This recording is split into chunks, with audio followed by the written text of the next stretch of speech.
नमस्कार, मैं हूं आरपी वर्मा। आप देख रहे हैं बरेली देहात न्यूज। जैसा कि 2026 में पंचायत चुनाव होने और पंचायत चुनाव को लेकर संभावित प्रत्याशी लगातार अपने पक्ष में माहौल बनाने के लिए गांव-गांव लगातार संपर्क करना शुरू कर दिए हैं। जैसा कि बरेली के वार्ड नंबर 42 में लगातार आप देख रहे हैं, कैंडिडेट लगातार अपने पक्ष में माहौल बनाने के लिए अभी से डट गए। वहीं हमारे साथ वार्ड नंबर 42 से प्रत्याशी अमित कश्यप हैं। बात करते हैं। अमित कश्यप लगातार पंचायत चुनाव को लेकर लगातार क्षेत्र में भ्रमण कर रहे हैं। पूर्व में भी पंचायत चुनाव का लड़ चुके हैं। देखिए हमारे साथ अमित कश्यप हैं, बातचीत करते हैं। स्वागत है कश्यप जी आपका। नमस्कार जी। अमित कश्यप जी, 2026 में पंचायत चुनाव होंगे जी और आप पूर्व में भी पंचायत चुनाव लड़ चुके हैं। जी जिला पंचायत चुनाव 2026 में होने हैं, तो किस तरीके से तैयारियां हैं? देखिए, तैयारी तो पिछले मैं 3 सालों से कर रहा हूँ और इससे पहले भी चुनाव लड़ चुका हूँ मैं। और ये पार्टी की बात तो पार्टी जैसा आदेश करेगी, देखा जाएगा। कौन सी पार्टी से आप चुनाव लड़? मैं कांग्रेस पार्टी से हूँ, जिला सचिव के पद पर हूँ जी। पूर्व में किस पार्टी से लड़े थे? पूर्व में कांग्रेस से ही लड़ाता हूँ। अमित कश्यप जी, जैसा कि वार्ड नंबर 42 में आप देख रहे हैं, बहुत ज्यादा अभी से जो प्रत्याशी हैं अपने पक्ष में माहौल बनाने की लगातार अग्रसर हैं। तो ऐसे में आप किस तरीके से अपने पक्ष में माहौल बनाने का प्रयास कर रहे हैं? देखिए, माहौल पक्ष में मैं पिछले 3 सालों से क्षेत्र में काम भी कर रहा हूँ, समाज सेवा में भी अपना योगदान दे रहा हूँ और जितने इसके भी सुख दुख हैं उसमें भी आ जा रहा हूँ और संभवतः लगभग क्षेत्र कवर कर चुका हूँ मैं।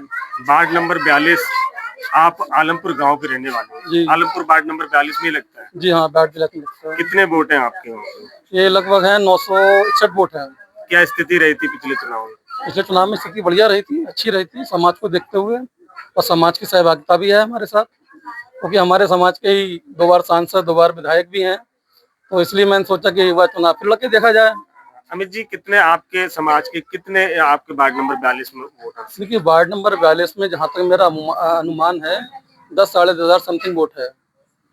और आपके चैनल पे एक बार मैंने बात देखी थी कि लोगों ने परिवार की बात कही थी कि हमारा भी परिवार है, तो जब परिवार वाली बात आती है तो जब सब अपना अपना परिवार देखेंगे तो परिवार फिर हमारा भी परिवार है भाई। ये हमारा अधिकार भी है और हमारा फर्ज भी है। इस समाज का बेटा या समाज का भाई किसी भी चुनाव, चाहे वो लोकसभा का सही, पंचायत चुनाव सही, अगर वो आता है तो सबसे पहले प्राथमिकता उसे परिवार को दी जाती है। अभी जी, कुछ लोग इस तरह की अफवाहें उड़ाते हैं। कुछ कैंडिडेट ऐसे होते हैं वो पैसे लेने के लिए अन्य प्रत्याशी से चुनाव लड़ते हैं। देखिए सर, ऐसा है, मैं आपको बताऊं, पैसे लेके चुनाव अगर लड़ा जाता तो मेरे हिसाब से तो पैसे वाले तो बहुत हैं क्षेत्र में, आप भी जानते हैं, और जो प्रत्याशी आ चुके हैं एक से एक टॉप 10 पैसे वाले हैं और चुनाव कभी पैसे से नहीं होता। आपने अगर हृदय जीत लिया तो चुनाव जीत लिया। तो अमित जी, ऐसा तो नहीं है कि मतलब एक तरीके से देखा है कई लोग प्रत्याशी तो बन जाते हैं लेकिन डमी प्रत्याशी होते हैं? नहीं नहीं, ऐसा कुछ नहीं है। हमने जब पिछली बार चुनाव लड़े थे तो भी बड़ा विचार विमर्श करके चुनाव में उतरे थे और अब की बार भी भोलेनाथ बाबा के आशीर्वाद से चुनाव की तैयारी की है और ईश्वर की कृपा से रही तो विजय श्री प्राप्त होगी। अमित जी, क्या आपके क्या लक्ष्य है अगर आपको जनता चुनाव जिताती है वार्ड नंबर 42? देखिए, तो मेरा कौन सा आप ऐतिहासिक कार्य करेंगे? मेरा लक्ष्य 3 चीजों पे है: शिक्षा, स्वास्थ्य और रोजगार। आप जानते हैं कि हमारा समाज नदी किनारे, गंगा किनारे के रहने वाले हैं लोग, पिछड़ा समाज है।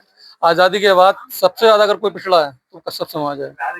ना तो हमारे शासन में है, ना प्रशासन में है और ना इतने पढ़े लिखे हैं। तो वही मेरा पहला फोकस जो रहेगा वो शिक्षा पे रहेगा।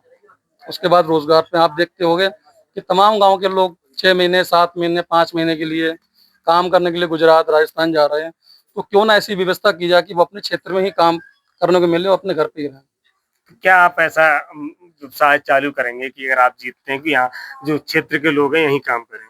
देखिए, वो तो जीतने के बाद मतलब उसका समाधान ढूंढा जाएगा, क्या करना चाहिए, कैसी व्यवस्था करना चाहिए।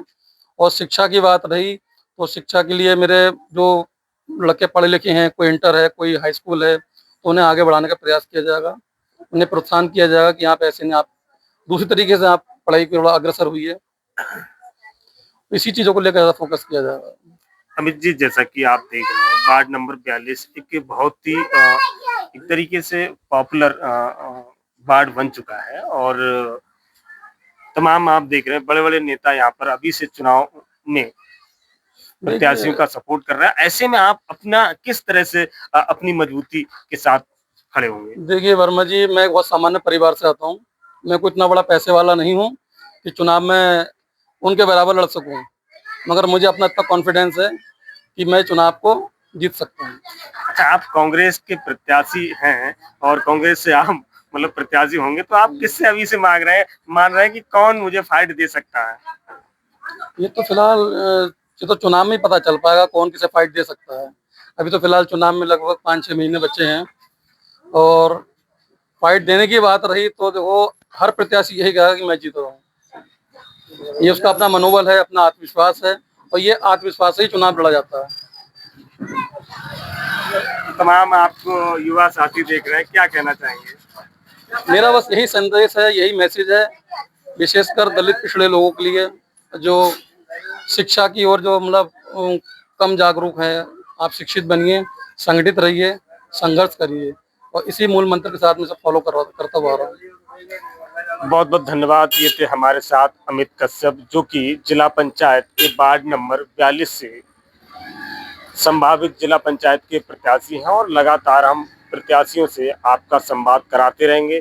देखते रहिए बरेली देहात न्यूज।